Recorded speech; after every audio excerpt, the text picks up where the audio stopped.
So the purpose of this is I'm doing interviews with a large number of you who expressed interest in knowledge brokering, call it what you will, bridging, uh, but it's what you write about in uh, with the Common Ground Collaborative, literally moving the movement of research to classroom implementation, leading to improved student learning outcomes.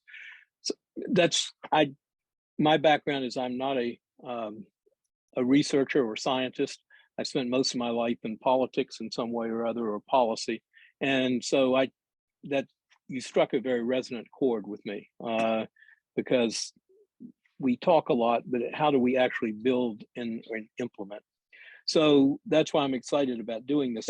And to your point about examining models, that's my other hope, is that I know you're doing this, there are others doing this in their own way. So what are the successful elements, and then what is it that needs to be unique? The whole thing of how you move from some guys, some group's reality sitting in a planning meeting somewhere to something that actually happens in a classroom somewhere else has intrigued me in all my years as a school leader. And I'm trying to find bridges between those different realities. There's a reality bubble that exists for the people who, and I'm one of them, who designs systems and comes up with ideas. I mean, I've designed leadership training courses, accreditation systems, 2 curriculum models, et cetera, et cetera. And however clever the ideas seem to be when you're sitting in that room with those kinds of people, the teacher's world just seems to be an entirely different world. And we go through all of the things that we think ought to work. We invest in professional development. We host conferences and webinars and workshops, and dutiful, smart, well-intentioned teachers listen. Most of the time they go back and do what they always did, I think. And that's a puzzle to me. So I guess you could break it down in from just a personal view, Bob. What I'm always looking for is simplicity. And I can rattle off a host of memorized quotes from Einstein and Da Vinci and others about simplicity. Something simple and systemic that somehow bridges the gap between the world of the ideas broker, if you like, and the teacher who's trying to teach kids on a daily basis with 1,000 things coming at that teacher. I do think simplicity is part of the answer. I think language is part of the answer. I wouldn't use the term knowledge brokering, for example, because I don't know how we're defining knowledge. So I guess where CGC started was we used the term learning as the driving term for everything. And we tried to find simplicity using inquiry. Another of my favorite sets of quotations are those questions like Einstein's, don't follow the person who has the answers, follow the person who has the questions. So when I'm teaching leadership, I'll say to young leaders or old leaders like me, we take a leadership position, we think we're supposed to have all the answers, but we can't. But it really helps if we have the right questions. And if we lead our communities towards a collective answer to those questions. So I guess what I'm trying to do with CGC is ask the right questions and then work not on teachers, but with teachers to build answers that make collective common sense. Because then I see teachers putting these into practice. So our questions are, what is learning? And we defined learning as conceptual competency carriers. Actually, a lot of that comes from research like, I can't remember the authors, but How People Learn. It's an old compendium of learning theories on Princeton University Press. And they said, let's look at what experts do. Experts are expert in the ideas of their field and the relationships of between those ideas. Experts are also highly skilled. And we surely need expert human beings. So we turn that into, we're going to find the learning process as the extension and consolidation of conceptual understanding, competency, and character. And we use the term learning experts. Every kid a learning expert, deep conceptual understanding of ideas that matter, high levels of competency in key skills, strong, positive moral character. What I like about that is it's a process definition, or can be, because we then said, well, if that begins to be a process definition of the process of learning, surely it should drive the process of teaching and assessing. And we said, well, how then do we build conceptual understanding? And we built a simple pedagogy. We connect to prior learning. We help kids construct new learning through inquiry, through research, through validating that research. Is this reliable? Forming a deeper understanding, a stronger hypothesis, a theory that holds up better than their previous theory, then checking that out in various contexts. So the kind of through line, the red thread is, if you define the learning process, you can define the teaching process. And in workshops, the simplicity of that if-then flow seems to be fairly convincing to teachers. I loved W. Edwards Deming's comment when he said, if you can't describe what you're doing as a process, then you don't know what you're doing. So I guess the challenge to the whole of us in the G-Solon network is, what's the G-Solon process? If we can't describe what we're doing as a process, then we don't know what we're doing. I was just reading another quotation from Einstein, who said, if you can't explain something to a 6-year-old, you don't understand it. Mm-hmm. So I guess what I've tried to do, after year after year after year after year of leading schools, leading organizations, is strip away everything to get to the essence of learning, define it, and then our next question is design. You can't learn a process in a vacuum, you need content. So what's worth learning? So we have these 5 questions, Bob, that sort of frame what we call a learning ecosystem before everybody else started calling things ecosystems. What is learning? What's worth learning? And then the access question, justice, equity, diversity. How does everyone access learning? And then how do we teach for that? Which we actually prefer the question, how do we build learning cultures in every classroom and in the school? And then finally, the assessment question, how do the kids provide evidence of their own learning? So define, design, diversify, deliver, demonstrate.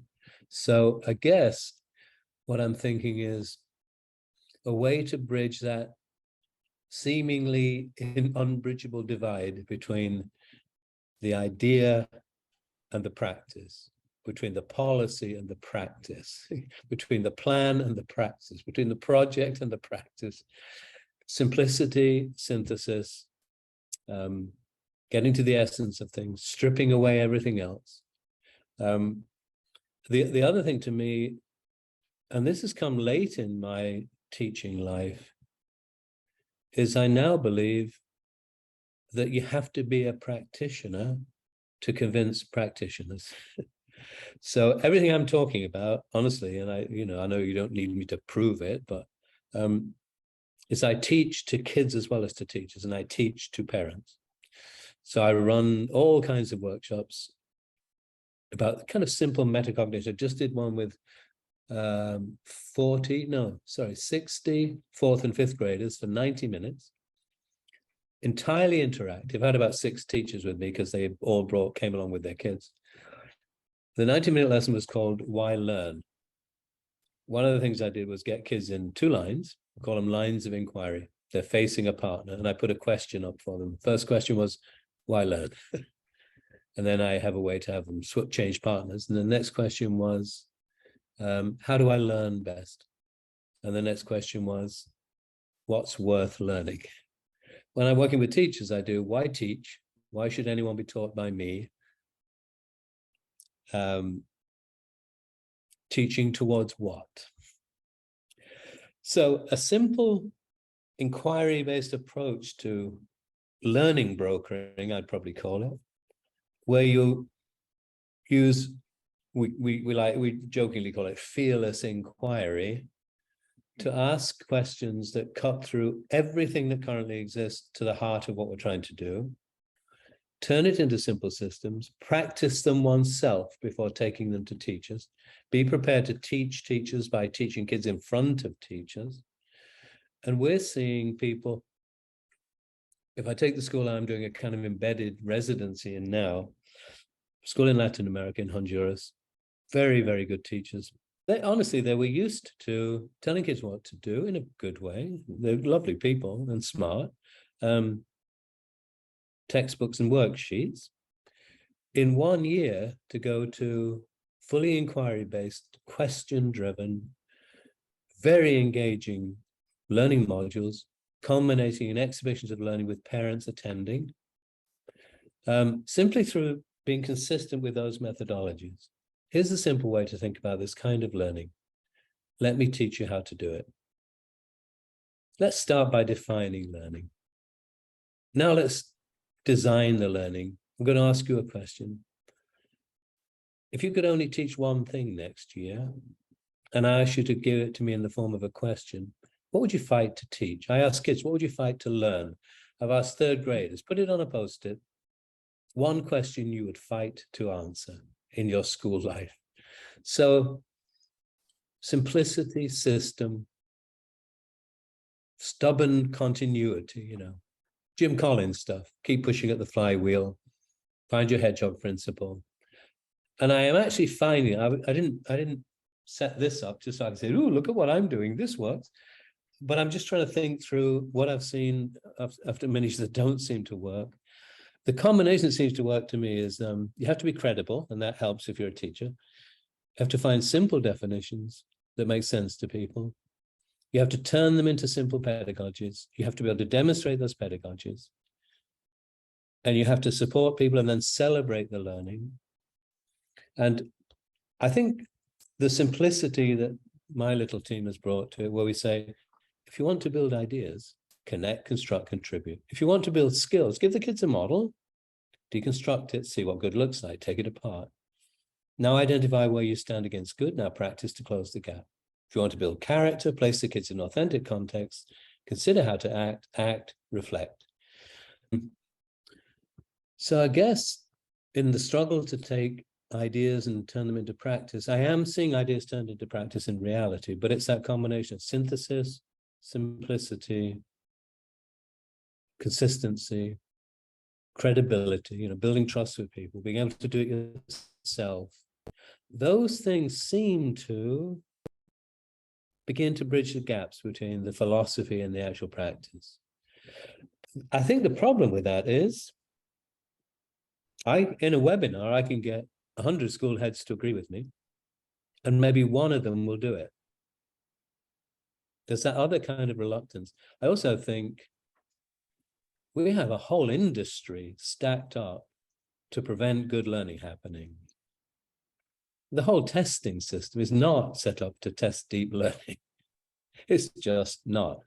So I guess my thoughts would be, maybe if we called it learning brokering, and then if we defined that process, and then if we built a pedagogy that reflects that definition, and if we stuck at it and kept it simple and avoided silver bullets and avoided the latest bandwagon and invested heavily in the same direction for long enough, we might see some change. But it doesn't sound very hopeful, does it? And at that point, I should stop and let you talk. Actually, I learned far more, as will those listening, by hearing you talk. So I do have a couple questions. First of all, where does the science of learning enter this, in the sense of taking, whether it's neuroscience,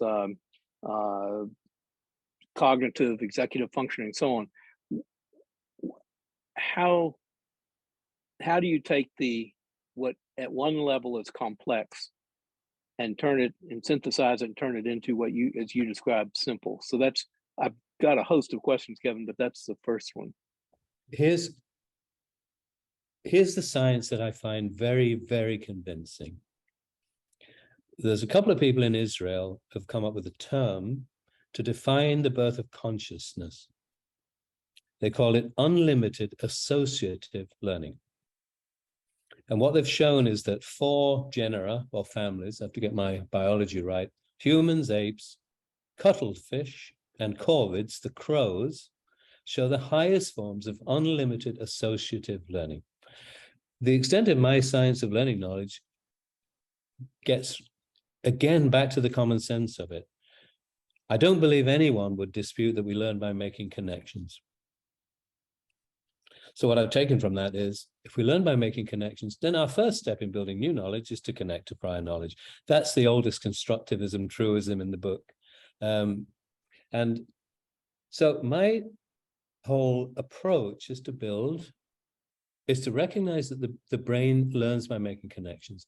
So to build a connected process of learning and then embed it in a connected curriculum, which is specifically designed, and that's what CGC has done, to make sure that a learner encounters a major concept in, say, science at least once in every age band.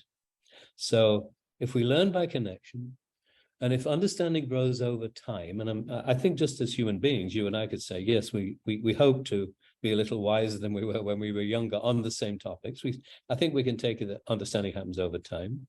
Then our job is to create a connected curriculum. We know from the research that transfer doesn't happen easily unless it's aided by the teacher. Well, you have to give a teacher enough connections for them to help the kids make connections. So what I've done is take the notion, simple ideas like, well, it has to be connected then.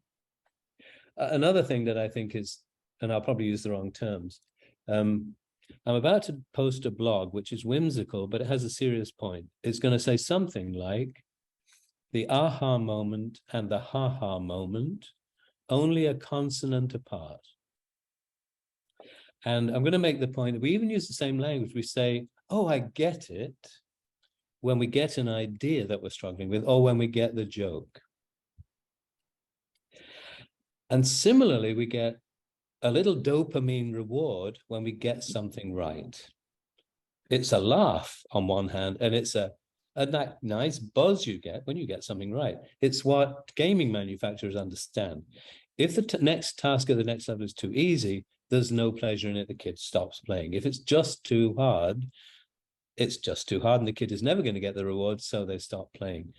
So one of the great skills of teaching, what we call the Goldilocks principle, is to get the level of challenge right. So if you start putting together the idea that, and I think probably for evolutionary reasons, because fight or flight, if you get it right, there's a feel good. If you get it wrong, you don't procreate.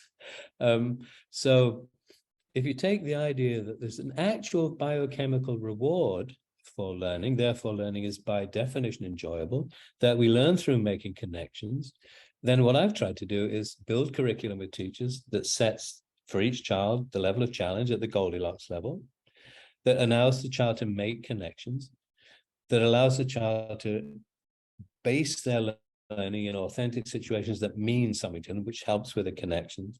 But my scientific thinking is only at that level, Bob. It's, if we get back to the basics, we're programmed to learn. We learn by making connections. So if I can create approaches to learning that are programmed at the right level to create enjoyment, and programmed for connection, because we learn by making connections. So at that very simple level, I think everything we're doing has that scientific base. So I think another part of that is we're a social species. We tend to learn socially. So I try to build collaborative learning models, but it's a very eclectic approach to science from my perspective. It's just things that I happen to believe from years of observing kids and people and wild animals and thinking, okay, people learn socially. We learn by making connections. We get a reward biochemically when we get things right, et cetera, et cetera. So I know that that doesn't hold up to a doctoral panel, But again, I just think I just feel there's a kind of common sense to it, if that's excusable as a reason for doing things. Well, my hope is that ultimately science is common sense. Sometimes we just haven't found it yet. Steve, Kevin's in the work that you're doing in the Common Ground Collective, how has COVID affected that? And where is it that there is even greater need, or perhaps what I'm looking for, are there opportunities to shift thinking that perhaps weren't there pre-COVID? The opportunity to me is to say, well, they're not engaged now. They never were, but now they're really not engaged. What engages students? At the end of this prototyping of these new ideas in Honduras and the other schools I work in, we always ask, well, what was the difference? I can pretty much guarantee that the first thing that comes out of a group of teachers' mouths is the kids were more engaged. I don't think you can go far wrong pre, post, or during COVID if you think, what will engage these kids in what I want them to learn? And so I think, and again, this is a cliche by now, I think it confirmed what we already knew, but it amplified what we already knew. And I think it demands that we find ways to make learning relevant to kids, because now they seem to be questioning even more whether what they're learning is relevant. And to me, the biggest opportunity is it highlighted the fact that kids are disengaged from the learning process, and the challenge is to re-engage them. But I'm not telling you anything you haven't heard better put by other people 50 times, I would think, Bob. That's very helpful. I had a parent say to me that 6 months ago, I want to return to normal. I want my child back in school. I want the socialization process, but I want a new normal. That I wasn't that happy pre-COVID. COVID, as you say, has certainly exacerbated and accelerated. But I also want, having seen what we've seen, I want my child to return to a new normal. One of the things that many parents seem to be saying in the polling that I'm seeing in the United States is that they want, they're much more articulate about personalized learning. That's the engagement process you're talking about. How do you engage exactly my child? It's exactly that. It's just an interesting point about parents, because I work a lot directly with parents. I run a series of workshops in every school, because I think parents have the capacity to be more personally engaged in the learning process. But I don't think they have the language for it. So I'll give you a quick example. My wife and I have designed a new early childhood program. It's called Early Ground because it's part of CGC. It culminates in a full exhibition of learning. It's a fully transdisciplinary model. So we held the first of these at the end of a module called, we call them playscapes, called What Should We Build? It was about the built environment and its impact on our life, learning, work. And it's very rich with opportunity. The kids were, all the grade levels built at the same time. So the whole early childhood center is a construction site, and you can imagine the math and science, the genuine math and science going on, and the art, because you can make the building beautiful in different ways, and the social studies. Who will use this building? What groups might use it? What buildings do people build? What does the town have? What does the city have? Every aspect of learning can be explored through architecture, and I mean in real ways, not fluff. So we had this event at the end, and the parents came, and it's a Latin American culture, which is very extended family oriented and very warm and very nice to be part of. One reason I love living in Latin America, and I'm part of one of those families now. So it was selfies and feel good and snacks and the whole family and talking to friends. Not a lot of engagement with the actual products of the children's work, other than praise. And one of the cliches is praise is not feedback. So I thought, how can we change the experience of parents? So now what we're doing is, for every playscape, we're writing the parent playbook in the context of what shall we build, if that's the content. Here are the conceptual understandings and competencies and character traits we wanted for your pre-K child. There won't be that many. Here are all the illustrations, videos, photographs of your child engaging with that work. And then critically, here are some ways you can start a learning conversation with the children. Why did you choose that kind of building? Did you make it on your own or with other people? Who might live in your building? What's it made of? How long do you think it'll stand up? You get the idea. What we're trying to do is equip parents to actually be participants, not either not show up or be sort of selfie-taking cheerleaders, but actual participants. One of the other things we're trying to do, and you can see what a push this is in some societies, or not so much so here in Latin America, but the Reggio Emilia schools in northern Italy, very unique set of schools. They would say when they had a class meeting, please remember, every parent is the parent of every child in this class. And I just really like that idea. So we're trying to build that into these playbooks. When you come, please remember that every parent's the parents of every child in this playscape. I keep teaching people simple little mantras. What's the purpose of assessment? To provide feedback to learners to improve their learning, to teachers to inform our practice. What constitutes good feedback? Timely, specific, actionable, respectful. So parents, you'll find next to each display a little paper bag that says feedback, and you'll find by the tables there Post-its, and this is for older children, Post-its and pens. Please give the children feedback. Please remember that good feedback is timely, specific, actionable, respectful.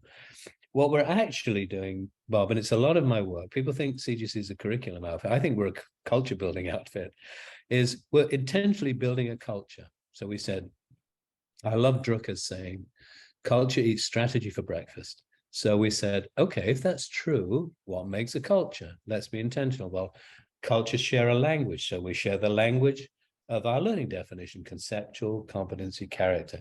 Cultures share beliefs and values. I work with schools to create their own learning principles from the source of their own stories, of their own learning experiences, etc. So I think with parents, we have to recognize that great schools are cultures. It's only a culture if everybody buys in, as Meg Wheatley reminded us. How do we get parents to buy in? Well, perhaps if they shared the language of learning with us, it would be a start. The other kinds of workshops we lead are inquiry for parents, but only in the way we structure them. So, for example, I'm just working with a school called the Mind School in Ecuador. It's a wonderful example of these ideas in their purity because it's a startup. The first parent evening, the invitation read, if mine is the answer, what was your question? And the second question for that evening was, what did you never get in school you want to give your child? And the third one was, here's what we'd like to give your child. We have this portrait of a graduate. What do you think of this? So no information, not an information evening, a simple social inquiry with parents.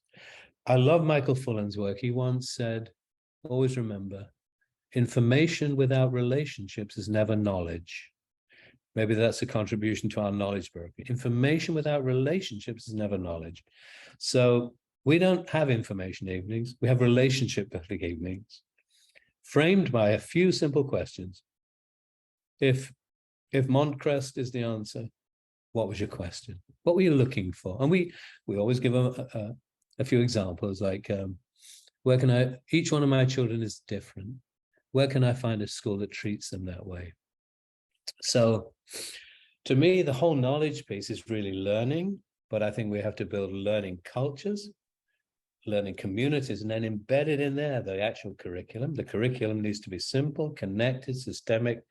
We need to be brave enough to strip away the unteachable quantities of content that people try to throw at us and just teach what matters, and then model it and practice it and don't get distracted.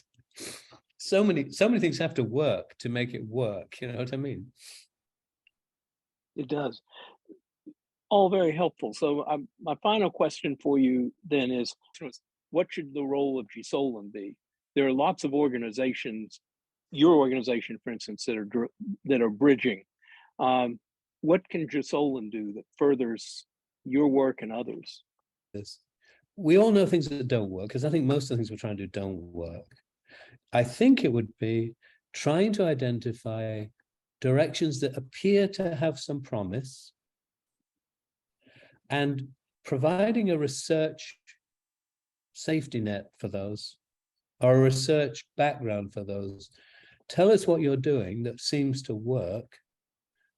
We'll see if we can find the research. So I think it'd be fascinating to me if Gisolin could be a gathering place for myself and others who are out there really trying to build almost, again, Fullen said there's a need for the new theoreticians who build their theories from the practice. If I'm going to claim to have any kind of theory, I would claim it was built from practice. Find the new theoreticians, the people who are practitioners who seem to be having some success in getting kids more engaged. If it was only that, having more success in having children more engaged. Who's out there doing that kind of work? Can we find them? Can we bring them together to share their ideas, assuming no one's territorial? And can we put the weight of our research behind these practices that seem to show promise? If the CGC is working, why is it working? What have these guys discovered that seems to be worth? It seems to work. You know, help people like me out here without a massive scientific research network, doing things that we believe work and getting schools to believe in us. You know, I would love to have the research credibility behind the things that I simply believe work, because my research is empirical. I'm just out there thinking, you know why that didn't work? I assumed too much prior knowledge. I should have gone back earlier and given them some direct teaching. You know why that did work? Because I suddenly had the idea that my workshop was not going to work. It was just in English. And so I asked the school director to do it with me in Spanish, and we blew it out of the water. But if I'd proceeded with my original plan, I'd have been dead in the water. So there's a lot of us doing things, I think, that are intuitive, that seem to work. Or at least we could say, these are the things that seem to work, but my research is just intuitive. It's just empirical. Help us find the research behind the things that work.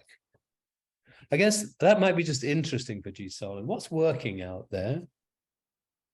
What's the research? Why is that working? There's got to be a reason. What's the research behind what's working? And then let's get people together and discuss what's working. And then I'm a great believer that if you get enough smart people in the room for long enough, the best ideas will emerge anyway. You know what I mean? Conversation like this, something triggers a thought, and I think that's a piece of the picture. I go back and I build it into our work. You know. Anyway, that's my only real thought about Gisolin is to focus on things that work, hunt them down in all corners of the world, get those people together, but make sure that they really work. You know, find practitioners who are doing things that are interesting on a small scale that might work on a larger scale. Can you be the amplifiers of things that work because of your reach? You know, those kinds of questions to me would be interesting. Well, and also, thank you. You've really prompted a lot of thought. That also then can Gisolin reach out, and such as your organization, others that are doing things that work, find them that perhaps aren't, so that many others are aware of them, as opposed to perhaps, as you say, to amplify or to expand the awareness. But to create higher awareness of things that work internationally. So since it's the global science of learning, here's a project in India that really seems to work. Let's identify, let's deconstruct it. I think just as in schools, we deconstruct culture. I'll actually in the workshop say to teachers, okay, if it's a culture, what makes a culture? Okay, cultures do what? They share what? Language, right? Put it on the chart. Beliefs and values. Okay, so we're going to need those. I think the deconstruction of models that work is really interesting, because you can say, well, this model, you do it very intentionally. You say, this model seems to have these key features. That's interesting because that model shares three of those as well. Are we getting to the point where we can say the things that actually seem to take hold outside of the theoretical sphere are ones that have these features? Or do we just find that these are random events in different contexts? So looking for patterns, amplifying the patterns, bringing people together, drawing attention to things that work. That seems to me could be a great function for a group of people fascinated by the science of how learning works. Because clearly the organization, its purpose is not theoretical understanding. It's taking that understanding and making it happen in real context. So context seems to be one of them. Intentionality, simplicity, system, language. I think language is so important. I'm always interested in how the words we use contradict our missions. For example, schools will say, we're just one school. We have 4 divisions. Early childhood, elementary, middle, I think, oh, they're divisions, are they? But you want to be one school. Mm-hmm. We hire the best teachers we can find. And then we have supervision systems. I don't believe in teacher supervision. Why hire the best teachers you've got and then feel you have to supervise them? Not a factory. If you want people to get better at something, they have to learn to get better at something. So the science we need for teacher growth is not the evaluation. It's not evaluation systems, it's learning systems. So I'm always pointing out these weird anomalies between what we say or what we think we believe and what our language says about us. You know, so I think the language we use is important. Some of it's cultural. American leaders are called administrators. I've never used that term. To make a kind of reductio ad absurdum, I'll say, think of the best leaders, your heroes in history, Martin Luther King, whatever, pick your own. I'll always be on the wrong side of that because I won't pick the sufficiently diverse group or something. But, you know, and then you just make a joke of it and say, yeah, Martin Luther King, what a great administrator he was. Right. You know, it's we need leaders, not administrators. Administrators, to me, do clerical work. We need leaders. We need learning, not supervision. We need, I tend to call stages of a school progressions, not divisions. Aren't they progressions towards something as opposed to divisions? It's been very, very helpful. Anything that I should have asked? Well, only the question we both have. I don't think it's, why is it so difficult to take what we know about learning and turn it into daily practice? That's the big puzzle. Why is it so difficult? Why are there so few great schools?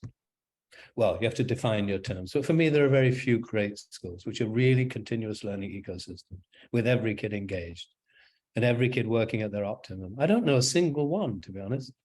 And I work in a lot of schools and I've led schools and they got awards, you know, they were reckoned to be very good schools. But I didn't come anywhere close to achieving what would seem to be possible. You know, the full-on, clear, collective enterprise with continuity of learning, a shared learning language, all stakeholders fully engaged, teachers fully committed to what they're doing, a shared definition of learning, an agreed pedagogy that was clear, created collective teacher efficacy, but not constraining to the individual teacher's creativity, that everyone understood, with kids fulfilling their every potential. Name that school. Find me that school. I don't think they exist. So I guess if there's one question we could both be asking, it's why are there so few great schools? No. I mean, to me, it's about systems. That's my background is systems change. And so it's about changing systems that have existed for a long time. Yeah.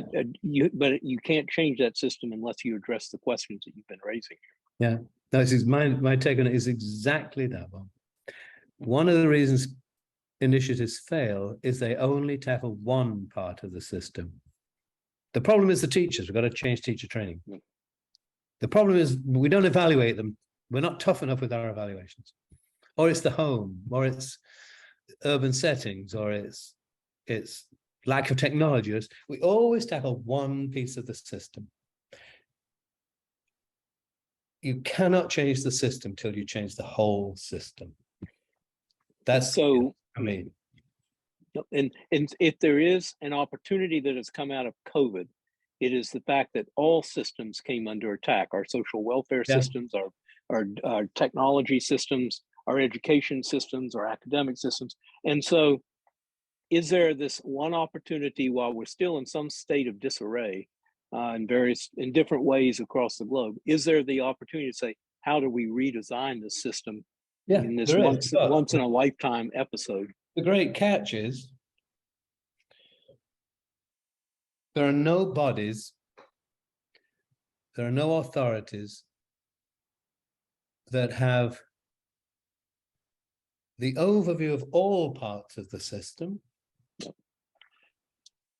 that are led by people in whose interest it is to change the system.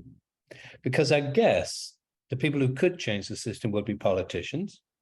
It reminds me of Jean-Francois Richard's book ages ago, High Noon, 20 Global Issues, 20 Years to Solve Them. I met him. He was a delightful guy. We invited him to Brussels when I was director. I had dinner with him. He was wonderful. He basically said, here's the problem. The big problems are cross-border and long-term, but they're in the hands of people whose interests are intra and short-term. You know, because generally speaking, and I know this is your field, but generally speaking, it's politicians, and they're thinking up to the next election, and they have to look after the interests of their own voters. Whereas the big problems, overfishing, name the 20 things, they're all long-term and absolutely transcend boundaries. He said, so how could we solve it? We could have a world government. That's not going to happen. The UN could become effective. That's not going to happen. He said the best bet would be to take each problem, find the brilliant minds that could solve it, filter them for self-interest, lock them in a room and not let them come out till they solve the problem. But there just isn't a single group of people who see all the parts of the system and the need to change all parts of the system with enough power to actually do it. That's why I'm not very hopeful. What keeps me going is just common sense. Is, yeah, but if I can help 5 kids, I'll help 5 kids. If I can help 20 schools, we have about 25 schools. If I can get it on an app, if I can get these simple systems on an app, and if at least I can get systemic methodology into classrooms, I could do that maybe in lots of classrooms. So that's the big challenge. And I think it's overwhelming, Bob, because if you and I both think, you see, I started out my first writing many, many years ago with a diagram which had philosophy in the middle, and then around it, all the things that would make up an international education system. That was my first ever article. I said, so you'd have to design the central curriculum so kids could move around the world without disruption. Then you'd have to train the teachers for that. You'd have to train the leaders for that. You'd have to accredit the schools using standards that reflect that. And then if we all work together, and if we had a central group that believed in the learning piece at the center, we might be able to create an international education system.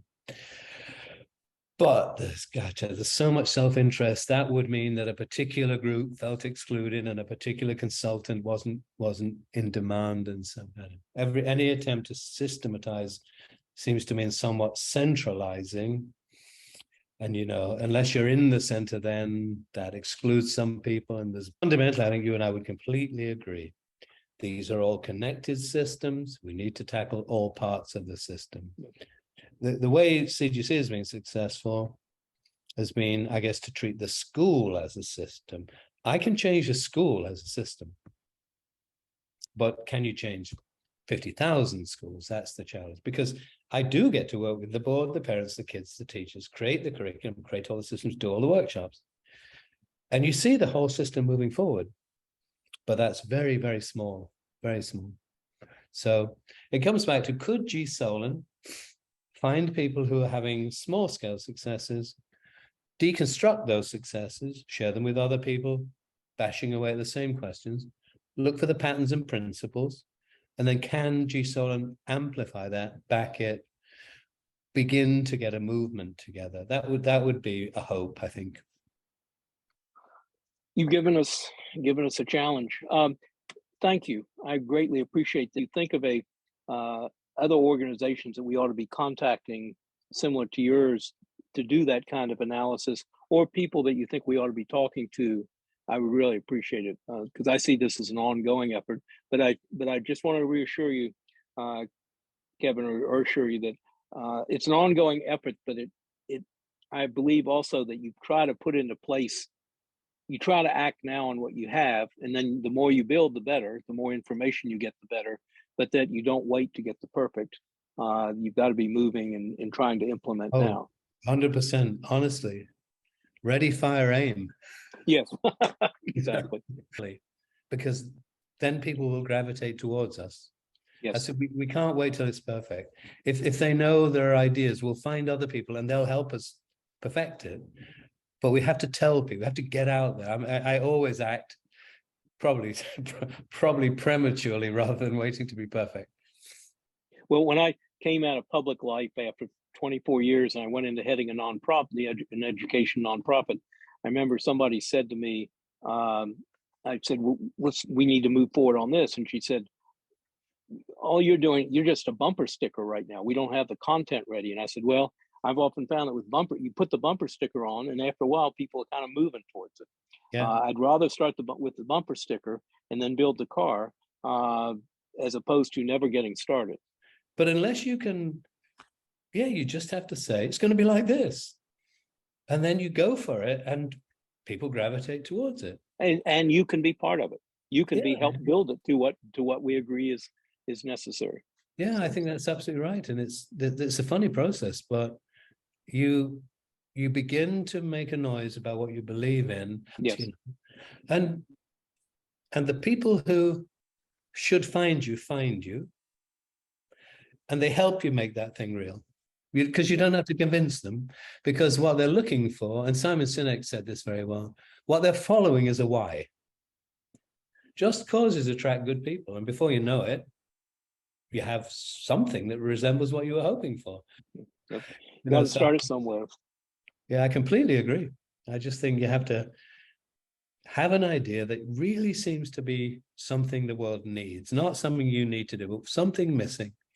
And then you just try to create it, promote it, and then stick with it. And it grows and evolves. And before you know it, you're looking back and thinking, hey, we've been going for 8 years and we're okay. You know, we're still here. So I have taken, but thank you. It's been rich and very, very helpful.